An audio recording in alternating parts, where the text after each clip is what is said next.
Grief is a subject that um, we approach a little bit differently in that we believe that it's healable.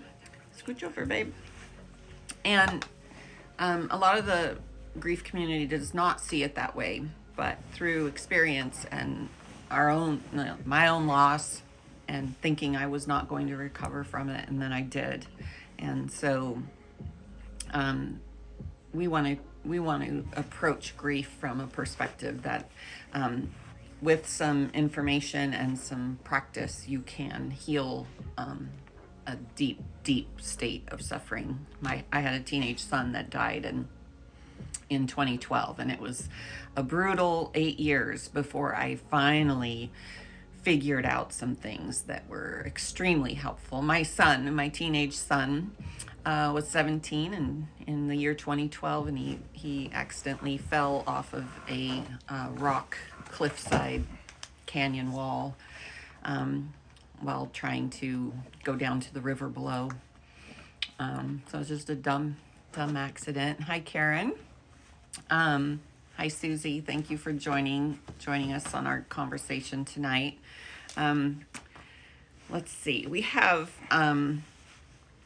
Roger's a retired therapist, just so you know, and I also worked in mental health for a decade. And we're trying to foster just some meaningful and helpful interactions here, through our discussion on grief. So, yeah. So I have a couple of things I'd like to say just by way of introduction. I was just thinking about this today, that there are times in life, not by our own choosing, but just by the circumstances, that we're called upon to deal with something that maybe we wish we didn't have to. And of course, significant loss and the grief that accompanies that is one of those times. And we have a choice at those times to try to do whatever we can to suppress the experience or get away from the experience, or deal with it more effectively in a way. And when it comes to grief, the whole gist of what we've been talking about here is that it actually is an opportunity for growth, even though initially maybe it's one that we wish we didn't have. right. It is an opportunity. I mean, you have to do something, and you can try to run, which doesn't usually work. So why not choose the route that's going to be most beneficial toward making you a bigger person, a better person, a stronger person, and more compassionate. Living freely. Living freely, right? And to be able to ultimately connect more authentically with other people. So that's that's the idea here. And we're going to talk a little bit tonight also about support. The idea here. And we're going to talk a little bit tonight also about support groups. And there's a lot of different kinds of support groups. We're going to offer something ourselves here, which Barbara will talk about in a little bit. But support groups give you an opportunity to, first to provide a safe environment for you to explore and learn about and support others in dealing with grief. And so that's the idea. And that's what we're doing here with these TikTok meetings. This is the 9th one in a row every night, and I think we're doing one more tomorrow, and then we're going to decide on some other schedule. But we are here to explore and share about and learn more about that process, and we want to also invite your participation, comments, questions, whatever your experience is here being with us. So Thank you. Thank you for the opportunity for this opportunity, for Yeah. tuning in, as they say. We're really pleased to have you all here. So tonight's subject, we're going to talk a little bit about this concept. I mentioned it recently, and I want to return to it. This concept of putting grief on a shelf. It doesn't sound like a very easy or fun process to do that, but we're going to talk more about that process and that language. It's not the best language to describe what is actually happening, but so we're going to talk about putting grief on the shelf, when you're trying to integrate back into a more normal life. But before we get onto our subject, like Roger said, we're doing grief work right here with you guys. This is grief work, and it's having conversations, and it's talking about your experiences, sharing wisdom back and forth. Somebody asked in the comments who died, and someone else said you both seem so happy. Oh, I think that was the same person who said both of those things. Okay. Yeah. So who died was my son many years ago. But, death is an ongoing problem in our world. Believe it or not, people are dying all the time. People in my life have died as well. And so I want people to know that when it happens to you, that there is a way out of the sadness. I want to bring up one other thing which we haven't discussed previously, and that is the family traditions of dealing with grief. So we all grew up in families or around other people who raised us, and we watched, observed, and learned how they deal with grief. And very often, that's the one that we take on. Mm-hmm. Whatever they did, that's what we do. If dad was the strong, silent type, that's what we do. Right. If mother was the highly emotional, expressive person, that's what we do. We kind of learn from our families. In my family, we would visit the family gravesite occasionally, and when we did, it was just silence, which is fine, but in retrospect, I think it was kind of excessive. It's like, can't we talk? Can't we explore this? Can't we express what all this means to any of us, And so with that silence was a somberness. It's like, oh, you shouldn't, this is too much. This is just overwhelming. And actually, I'll tell more of that. When I visited Garth, your son's gravesite, you weren't like that at all. You weren't somber and silent. You were hanging out and arranging flowers and just hanging out for playing quite a music. while. We sat on the grass and had engaging, interesting conversations and stuff with you and a friend of yours, that was a break in tradition for me. Yeah. So. Yeah, and people don't think about what are other ways to do this other than the ways that our families have trained us or failed to train us, as the case can be so many times. So, yeah. Okay. But anyways, I want to talk about how this group work that we're doing right now is just one part of healing a painful experience like grief. And this group work is actually, we're putting you in the direction of going and doing your own individual work. You can't heal from just group work. You got to do your own personal work as well. But groups are important. It's really valuable to have others side by side who are familiar with your experience. It's good for support, and it's good for learning and sharing experience, just like what I described about my experience with grave visits and Barbara's experience. I learned something from her. Oh, you can do it that way. It can be more cheerful. Okay. So, and we want to continue to make information available for free here on TikTok. We're going to continue with these discussions. not every night like we've been doing the last 9 days, but maybe 2-3 days a week we're going to continue coming on here and having these discussions. So it's not going to end here, but in our own community we're starting some support groups, and I thought today, what if we had an online support group? So I wanted to ask you if that was something that you might be interested in. The way we do it here, it's $90 a month, and you can come once a week, and we limit the groups to 5 persons so that it's small and intimate. Everybody has a voice. And I thought we could do that online.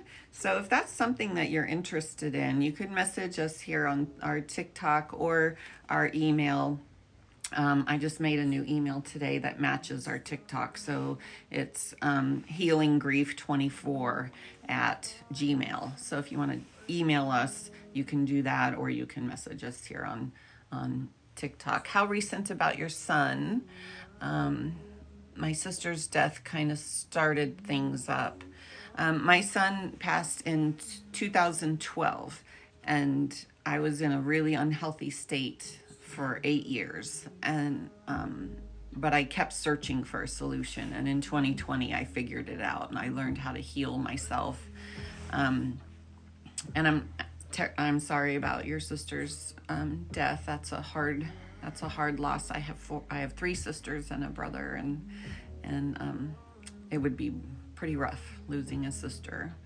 So I'm glad you're here, and our siblings typically are so much a part of us. And I lost a brother a few years ago, and I know how that can make you review so many aspects of your life and yourself. And it's a hard thing. It's hard.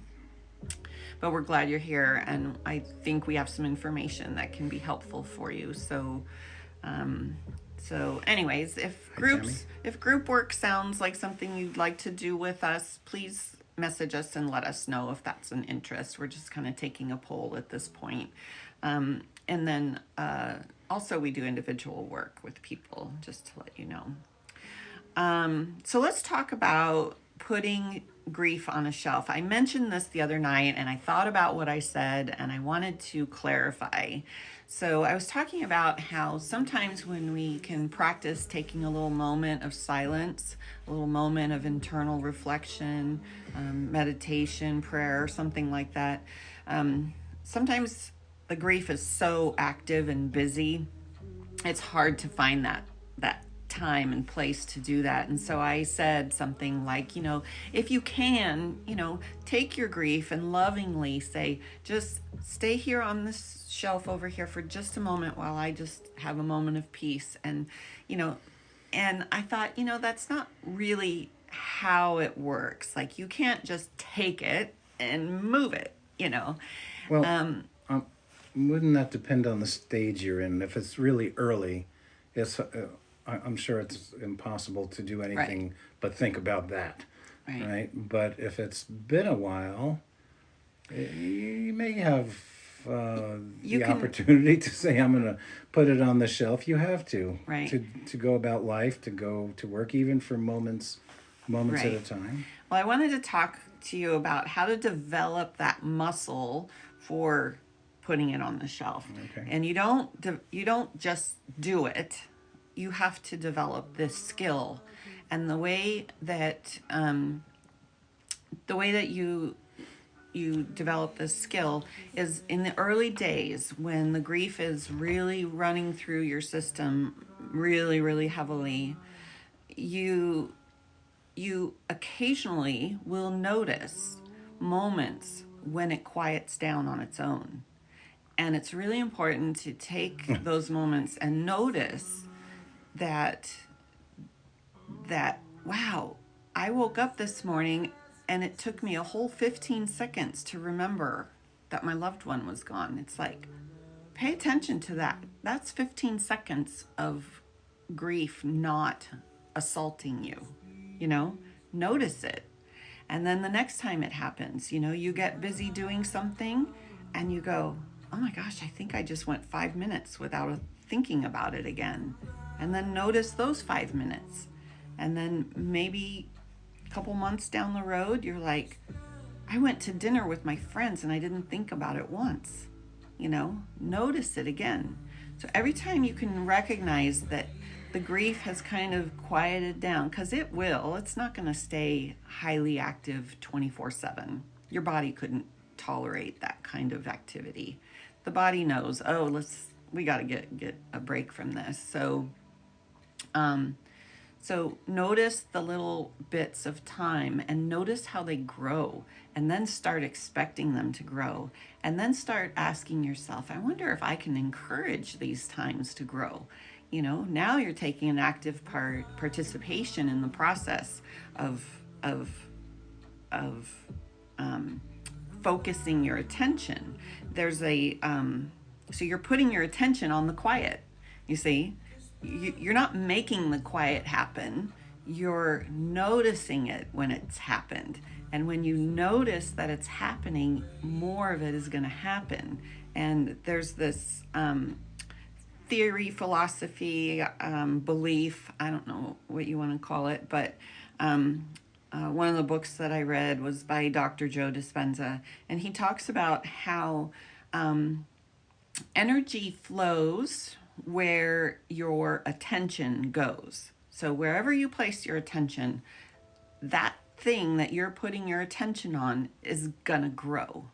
Okay? So if you're putting your attention on and taking time to notice when grief has quieted naturally, and you notice it, you're putting your attention on it. And when you put your attention on it, it grows. So the silence grows. Go ahead. How I missed something. I want to go back.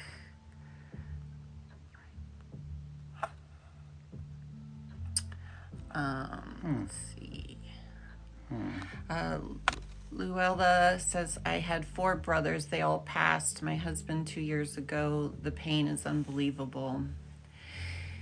Wow. Grief, the painful aspect of grief is unbelievable. It feels like it is never going to let up. But there are things that you can learn to do in your own life that will, like what I just mentioned, how you can notice even the smallest moment of peace that might slip into your awareness. Notice it, acknowledge it, put your attention on it. Don't feel bad about having a moment of peace. You deserve it. Everybody 4 deserves brothers. it. That's a brothers. lot of losses. And then That's her a husband and her husband. Yeah. That's a lot of losses. And I hope you have support, good people in your life, Yep. therapy if possible. Yep. Definitely. Always try to find people to be around. It helps to be around people when you're suffering really hard like that. And ask people. Tell them, I'm hurting. Can you come over? You have to kind of take steps to get the love and care that you need to work through those feelings.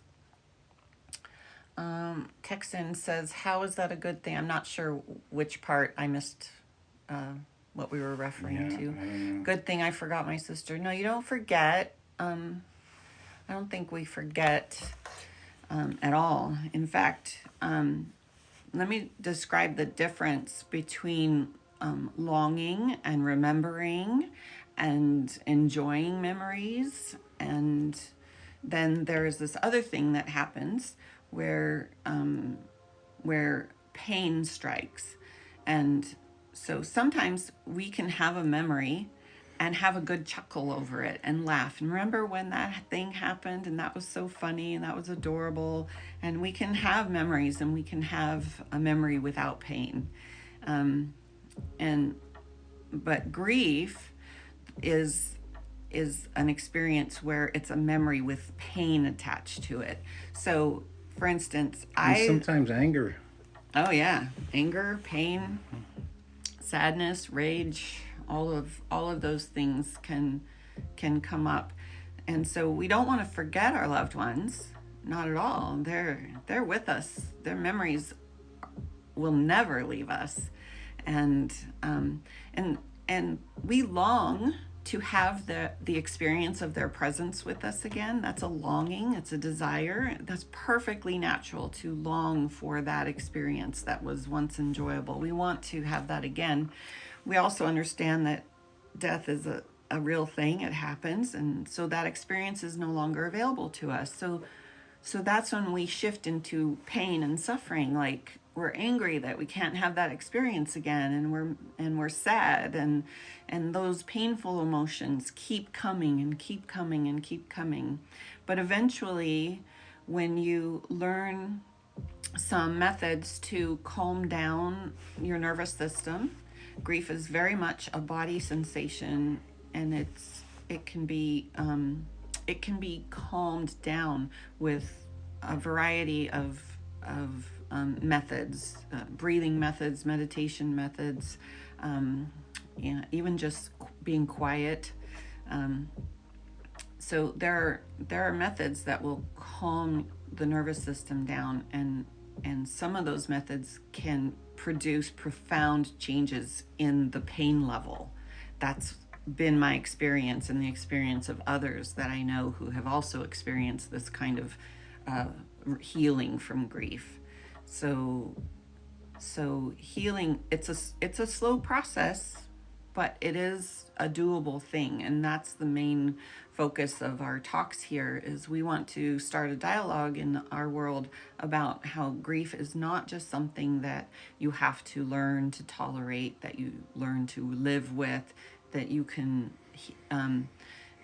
do things in your life that on a proactive level can quiet that painful aspect. The longing doesn't go away, but you can have longing without pain, and the memories never go away. And that's good. I don't want the memories to go away. I love my memories, So anyways, let's see what else. So what we didn't talk about tonight was typically what happens in the very early stages is there's just so much angst and hurt and rage sometimes, and it can be very helpful to express those deep feelings, even though they may not make sense or they may not seem right or kind. Sometimes we just have to learn what's there. It comes up from the subconscious.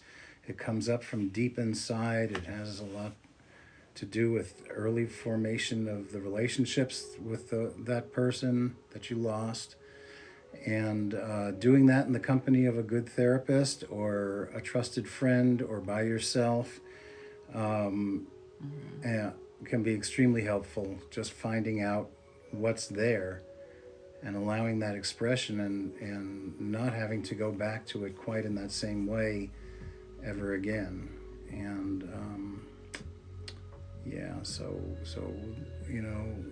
it almost sounds contradictory because we're talking about putting it on the shelf on the one hand, Right. But I'm also talking about expressing it fully, especially in the beginning. It's kind of a game of balancing, because a human is not going to stay in a hysterical crying state 24/7. Like, the body just won't tolerate that. You will have a full expression in whatever way feels good to you, crying or writing it out, Yep. Whatever way that you express grief, talking it out with a friend, crying, we've talked about many different methods for expressing grief, but the body's not going to stay in grief forever. It's not gonna keep that sensation sustained 24/7. And so the idea that you can take that quiet grief and notice it over here and go, wow, I'm not hysterical right now. This is such a relief. But it's still here. It's on the shelf. It's over here. It's still ready to come back at a moment's notice. But to notice that, oh, that was a big release. And I know it's over here still, but wow, I'm just gonna notice how I'm enjoying a moment of peace right now. Like, oh, that was a big Along one. those lines, Lynn says, "My kids, grandkids, and I have some wonderful times laughing about our memories." That's great.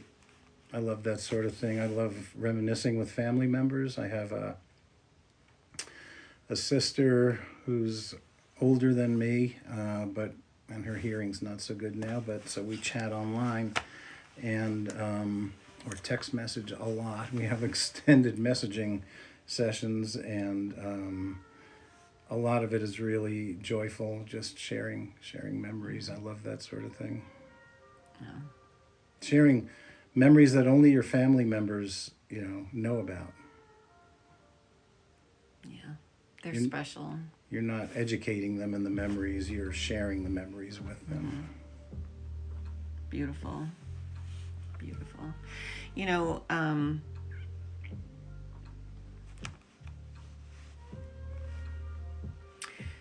so I wanted to let's talk again. We've talked about this before, but I think it's good to talk about it again.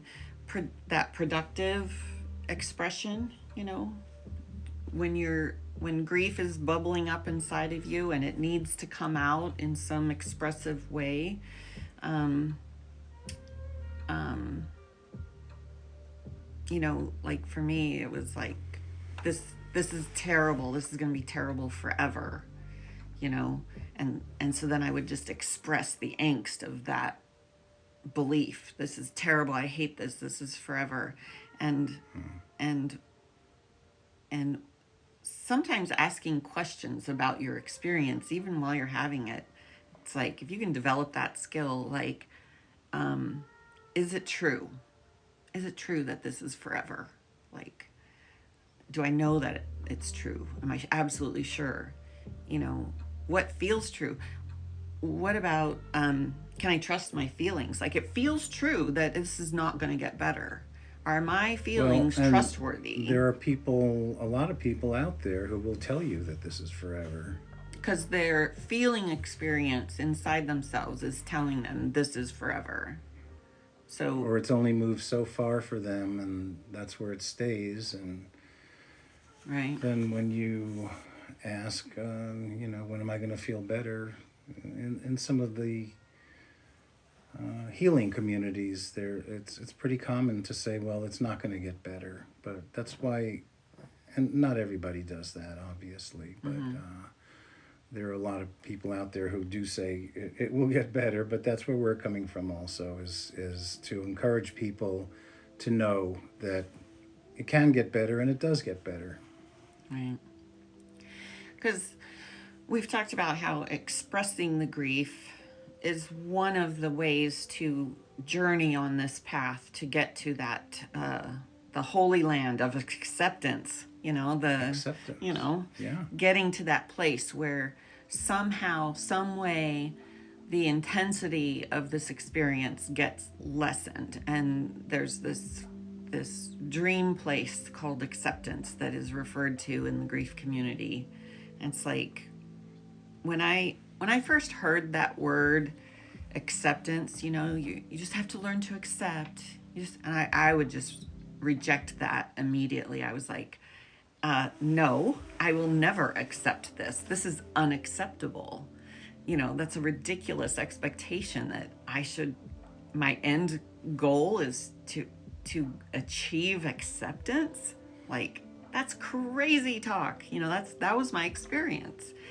And it was the word acceptance that I didn't like, is what I realized later on, because it sounded as if I would then suddenly think that this incredible event no longer meant anything. It sounded very devaluing of my experience. But the thing that I did want when I was going through grief is I just wanted to feel better. Right.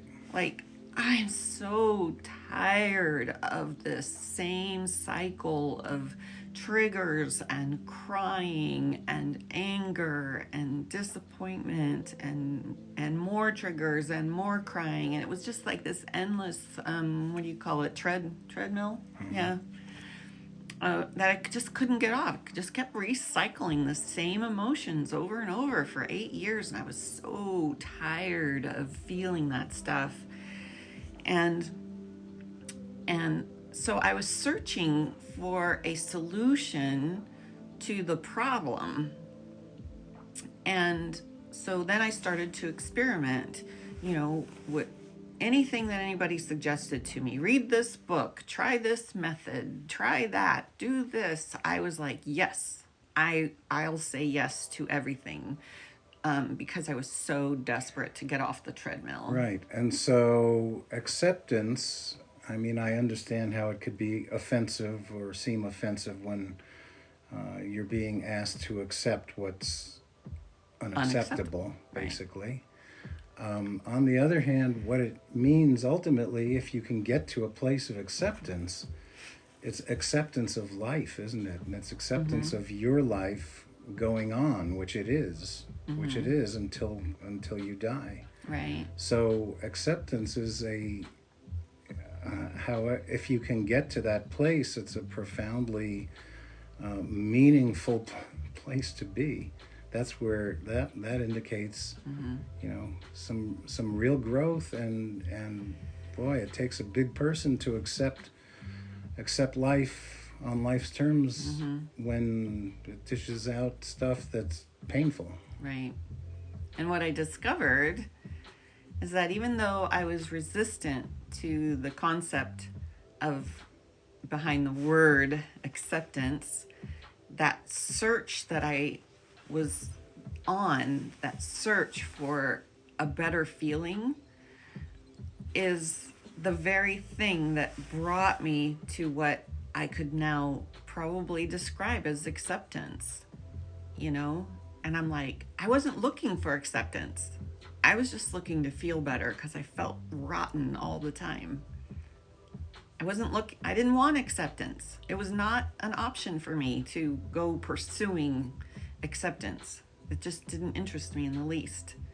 But I found acceptance through finding ways to help myself feel better. And the ways that I helped So the word acceptance was like a huge leap in the beginning. It's like, what are you talking about, acceptance? This is not acceptable. Right. But I do want to feel a little better.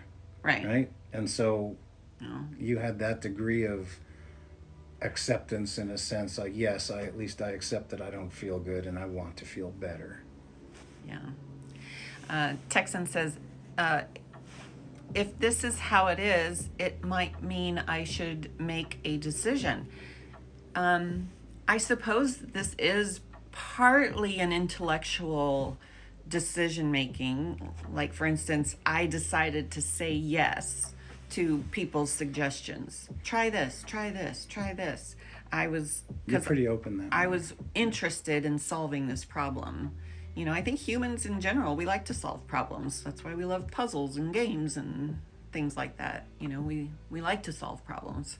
And so I was really interested in solving this problem. And so there are little decisions that we have to make. You have to decide, like I had to decide if I could play with the idea that grief is healable.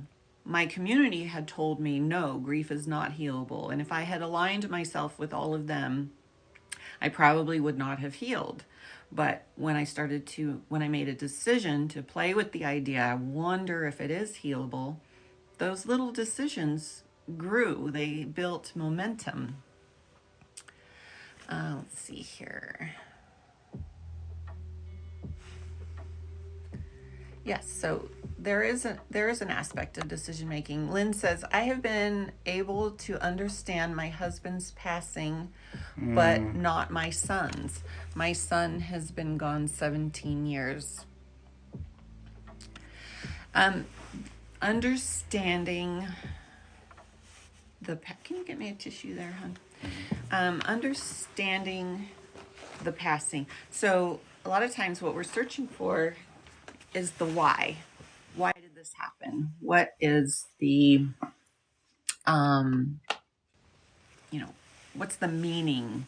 Um, David Kessler, who did some writing with Elizabeth Kubler-Ross on the subject of grief. They're grief experts, if yeah. you're not familiar. His perspective was that there's an additional stage, and that's called finding meaning. And so finding meaning is the big question.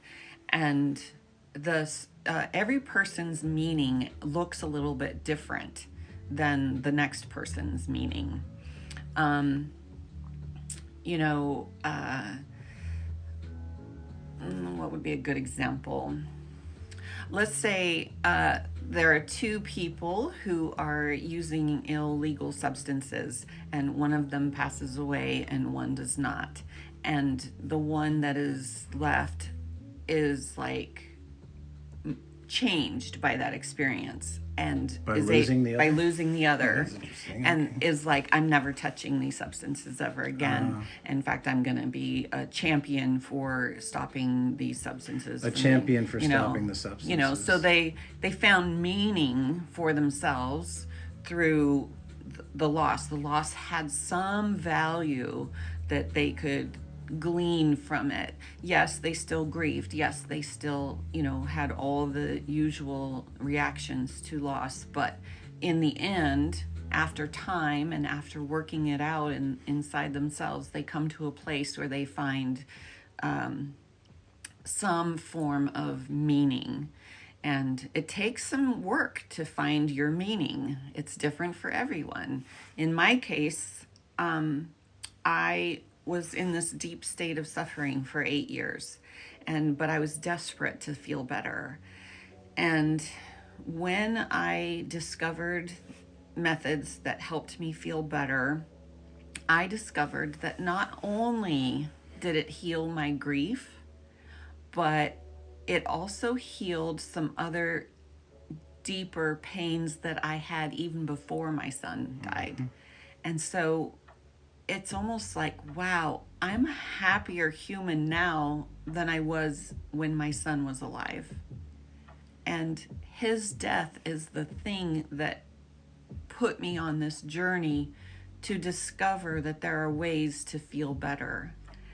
And the feeling better that I'm talking about is so rich and lovely that even if somebody's not grieving but is just depressed, the same tools that I used can be used to help someone who's suffering for other reasons.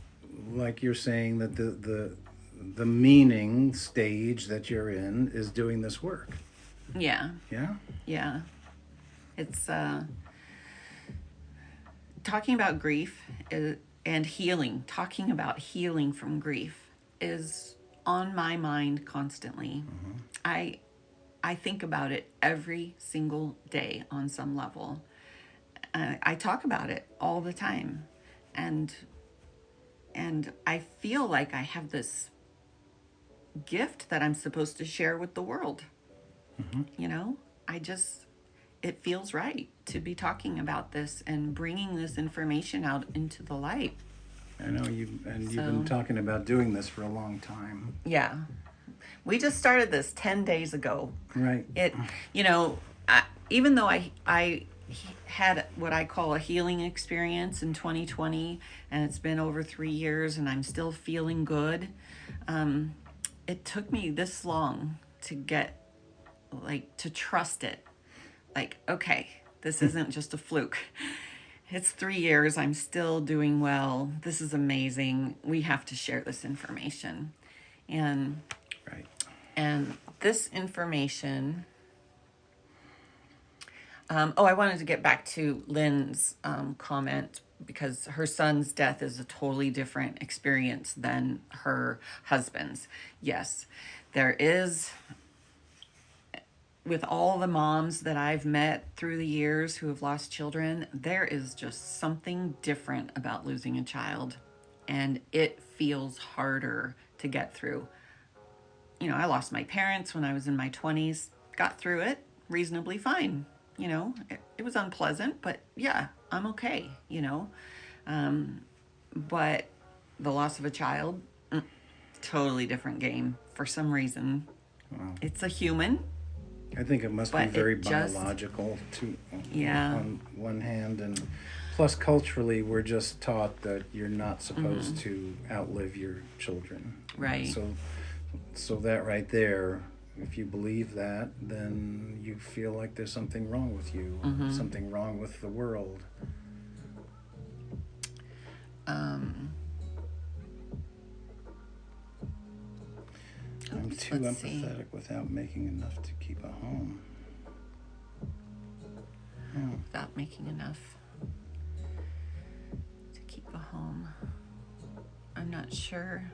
Well, being empathetic can It be can a be gift, and it it can be a curse. It can be a curse. You have to balance, Tell you from experience. take It can be a care curse. take care of yourself. And yes, yeah. you do have to still make money. That's one of the facts of the world. Yeah. And yeah, there's been a couple mentions about money. I don't like it. Oops. The other day I came across an ad on Facebook, and it was a little audio clip that was playing, and this woman was talking about how she has this special cure for child loss grief, and she said that her program is designed for anyone who's still grieving after the first 3 weeks.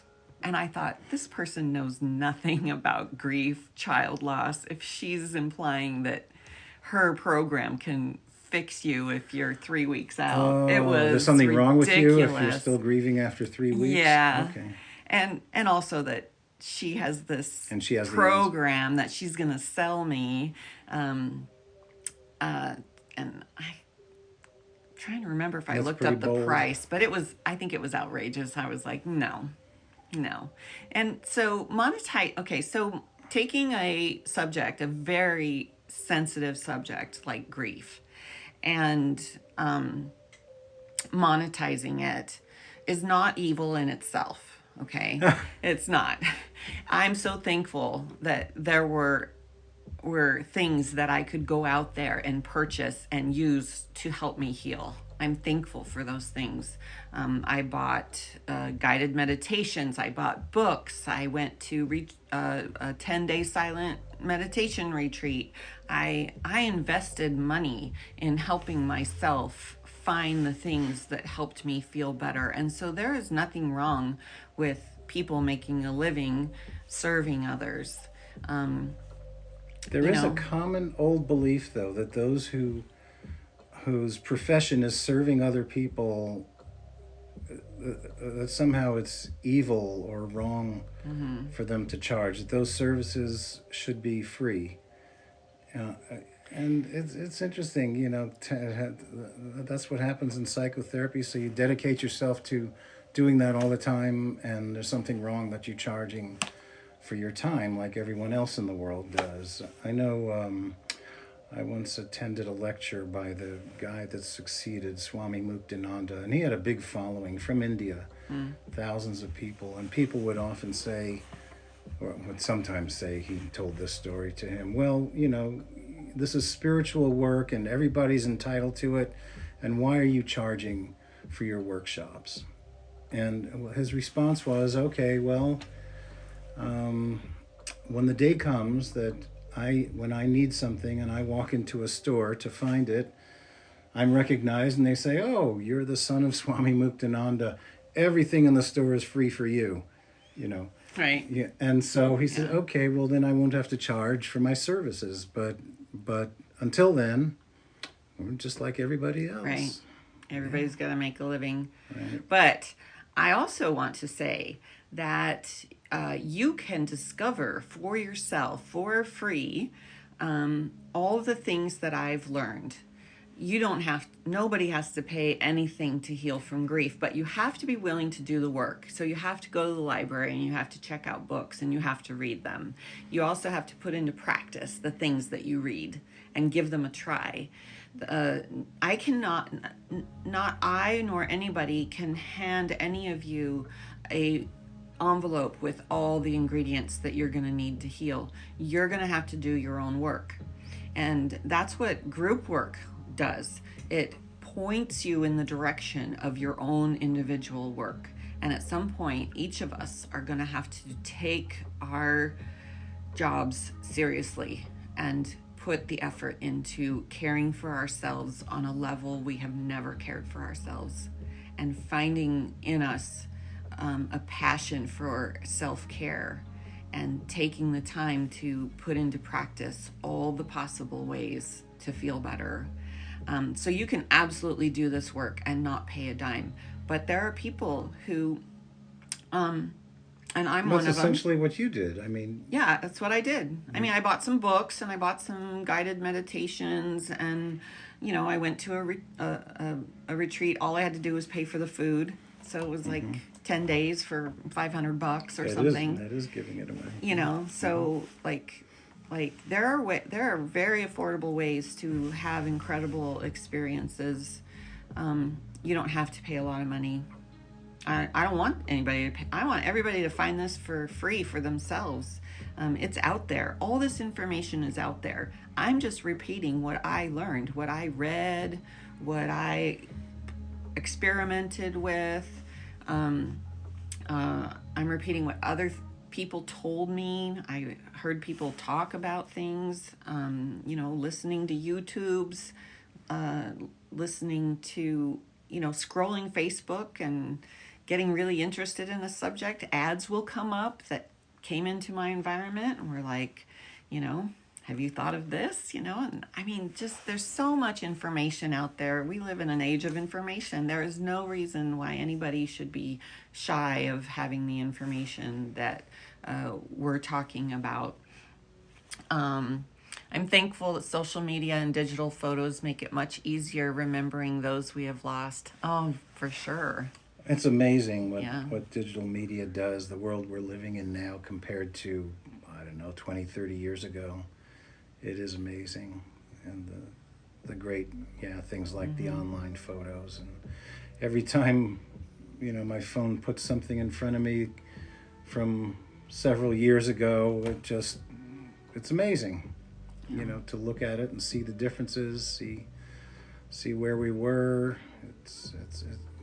It's a great tool. Yeah. It's a great tool. Texan says, you are alone. You got to do it yourself. I think that's what my dad was saying. We are alone.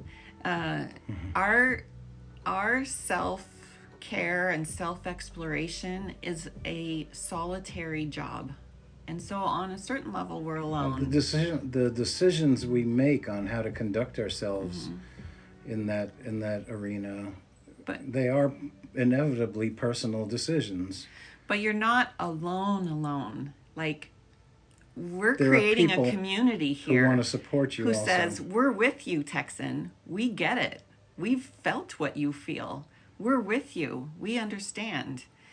And while it's your job to work your stuff out, you are not alone. There are so many of us who have gone down this path, and we're reaching a hand back to bring others forward with us.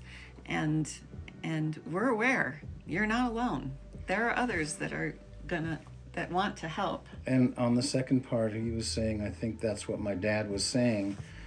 I don't know exactly if your dad's, and I imagine his intentions were good, but we're not obligated to follow all family traditions and do what our parents told us to do or what they demonstrated. Sometimes you have to be a pioneer and break the cycle and do it a different way because you've decided that's a better way, or you've come to see that that's a better way. So you take care of yourself in the situation. If your dad gave you good advice, good. And if he gave you advice that could have been better, then you do something different. Yeah. I grew up in a religious family, and we went to church all the time and everything. And after my son died, I was not interested in that anymore. I had too many questions that were not being answered adequately. And I remember a few years ago when I was still deep in the suffering, my sister came over to our house and she kind of held me. She put her hands on my arms and she's like, "Barbie, I wish that you would go back to church and pray. Please go back to church and pray." And she loves me. She wants me to feel better. She could see I was still deeply suffering, but the family story was that church is the place you go to get healing. And my experience was not that. Like, I tried to do the thing my family wanted me to do, and I did not find my healing in church. I found it in quietness. I found it in solitude. I found it in meditation, in breath work, in connecting with my body for sometimes hours every day. And you really found it. I found it. Yeah. One of the first things I did is I developed a practice called heart-centered breathing. And this method has been scientifically studied, and it reduces blood pressure. It works. It calms the nervous system. And so heart-centered breathing is where you take your mental attention, and instead of putting it on all the things around you, you put it on yourself. And you take an inhale that's about a 5 count long inhale. Like 1, 2, 3, 4, 5. Inhale. And then you exhale. 1, 2, 3, 4, 5. You do this over and over, keeping your attention in your heart area. Don't worry about your thoughts too much, but if you can, add a happy feeling. Like even I was so sad that I had a hard time finding a happy feeling, but what I discovered is that my out breath, my exhale, felt more relaxing than my inhale. And so my happy thought was, I'm so thankful this exhale feels nice. Like, that's all I noticed. Like, inhale, and then happy I was getting to exhale and relax, because the exhale was kind of like a letting go sort of feeling. And so I just did that. I just breathed in, breathed out, felt the happy feeling of how nice it feels to relax into the exhale. And I did that over and over and over. Start with 5 minutes. Within a few days, I was doing 10 minutes. A couple days more, I'm doing 20 minutes. I can do it for an hour, It feels great. And get the benefit. But I just want to say, with love from Cal, hi, thank you. Hi, love from Cal. And thank you, everybody, for the gifts. We appreciate that. We do. Let's see, who else? Any other comments?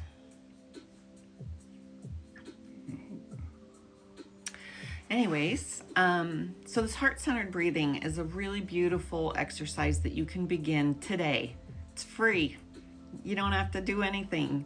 You just inhale for 5, exhale for 5. It doesn't work for everybody, but it does work really well for some people. So here's another. So I have a device that measures the effectiveness of this breathing method. I'll show it to you either in another. Actually, I did benefit from that when I used the device. Yeah. Actually, yeah. Yeah. But also, Roger and I participated in an experiment once where the experiment was, does heart-centered breathing work better, or does inhaling and making a sound work better? And the device that we use to measure the heart rhythm outcomes would tell us which one got a better score.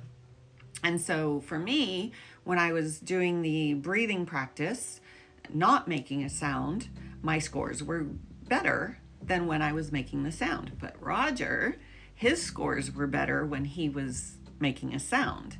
And it's called toning. So you can look it up on YouTube. But so it's, these are just 2 tools that calm the nervous system. Grief is very much a nervous system thing. And doing group work with us here is great, but you're gonna have to do your own individual work as well. And, it takes a commitment, a decision to do it, to try it. Be like a scientist and experiment. And it takes And you had a lot of supporting literature to like motivate you, I think, right? Yes. Particularly Joe Dispenza's work. Yeah, I read some books. I read a lot of different books, but the ones that really hit home for me were the books by Dr. Joe Dispenza, because he explained why breathing and meditation impact the emotional state that you feel and experience from And I day to think day. he really spoke to you. He just went right in for you. Because I wanted things to make sense, I wanted things to have evidence, not just belief or, woo woo, like I wanted to understand why it works. How does it work? Is it going to work for me? Has it worked for other people? How do I know? Is there evidence? Are there testimonials? Are there, I wanted something that was real.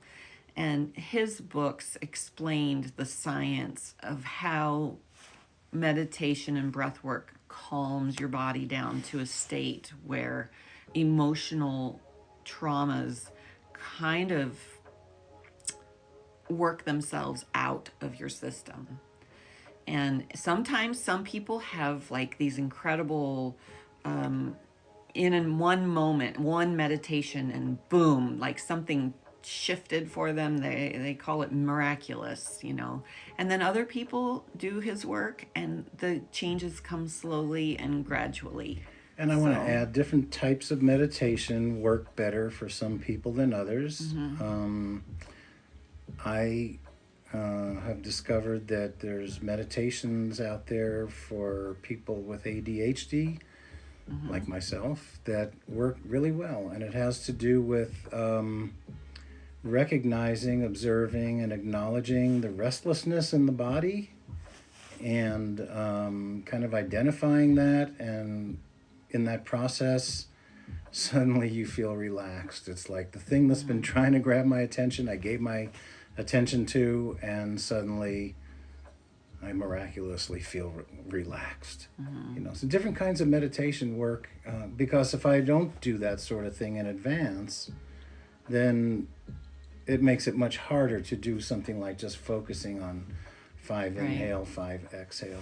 Right. Yeah. So different things for different people. Absolutely. There are many teachers of meditation who teach different styles, and so it's a process of you experimenting and exploring and trying. But I will say that when you're trying, you want to give it a good 30 to 45 days to determine if the method is working for you.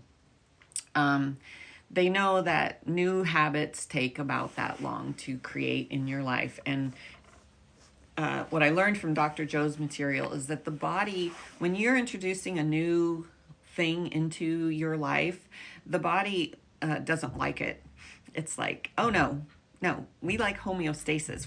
We don't want to do any more changing. We finally settled into this level of even existence. if it's painful. Even if it's painful, the body will adjust to your new level of pain. And then when you start introducing healing, it's like, oh, this is work. This is hard. I don't do this later. It's kind of like when you go on a diet. You know how your body talks to you? You make a decision in your mind. You're like, okay, I am not going to eat bread anymore. And then your mind goes, you go to a restaurant and they bring out the bread basket and your mind is like, just a little bit. Come on. And it's like, no, mind, I told you we're not doing bread, And so you have to talk to your body who's talking to you. It's saying, don't do this. This is too hard.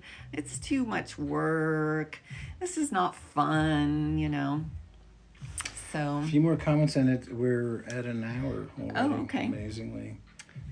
The breathing can be annoying. Okay. Then don't do it. I've been looking for help for some time now. Actually, since 2021. Wow. Well, I hope that you continue to come to our talks. In June of that year. Okay. All right, so Yeah. 2021, so you're beyond the first 2 years.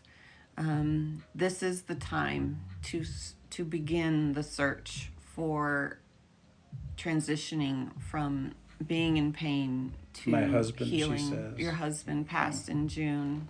Yeah. Yeah. The people talk about timelines all the time with grief, and then they say there is no timeline. But in my so for instance, in my experience, the first 2 years were pretty rough, and I've heard this from other mothers and other people who are grieving, that the first 2 years are kind of the rough spots, and Is and the hardest. is the hardest. Yeah. Not that the others are not hard, also they are, but mine was rough for 8 years, really rough. But I remember it was in the third year that I finally felt okay enough to go traveling. And I went to Hawaii. And when I went there, I suddenly felt okay about quitting my job and moving to Hawaii. And so, like, things started to feel like I could live again. Little, things happen. I bought a new car, just like I started to live again, and I could feel those little things happening. Carrie says she was married to her husband for 51 years, and Wow. he was her best friend. Yes. So yeah, what a huge adjustment, Carrie. That's a hard one. Huge adjustment, and yet here you are, and here we are, and life goes on, and hopefully you find new ways of living that are very satisfying. Yeah. He is with you still. I believe that. That's, these beliefs that I can't prove or show you evidence for are just experiential on my part, but they make me feel better. So I like to say that my loved one is still here with me. I like to think about him being here with me. I like to imagine what it would feel like if he was still here with me. So whether these things, because everybody likes to debate everything, is that true? Is that accurate? Sometimes it does not matter. The feeling, the feeling of enjoying the memory and the ideas. Like, wouldn't it be lovely if I could just feel that touch one more time? Like, Look at this. Texan, what courage. Love you both, Raj and Barb. Sorry I'm difficult. Aww. I appreciate the effort. That's really nice. Very big of you. Texan, I when I was hurting, I did some things I'm not really proud of. I hurt people. It's, when we're in pain, we get kind of a little bit off sometimes. And it's okay. Well, I think there's a lot of anger often that underlies these feelings of grief, and Absolutely. it just comes out. But thank you for Absolutely. your generous statement there. Thank you. Thanks for another great night. How I nice. feel him. Carrie says I feel him with me sometimes. Yes. Yeah. Revel in those feelings. Those sensations are real sensations that you are feeling. Nobody can deny you that, no matter what they say. Thank you for your likes, everybody, too. Just want to add that. So, I just have to comment one more thing. Carrie and then I says, gotta go. I just wish I could hold him again.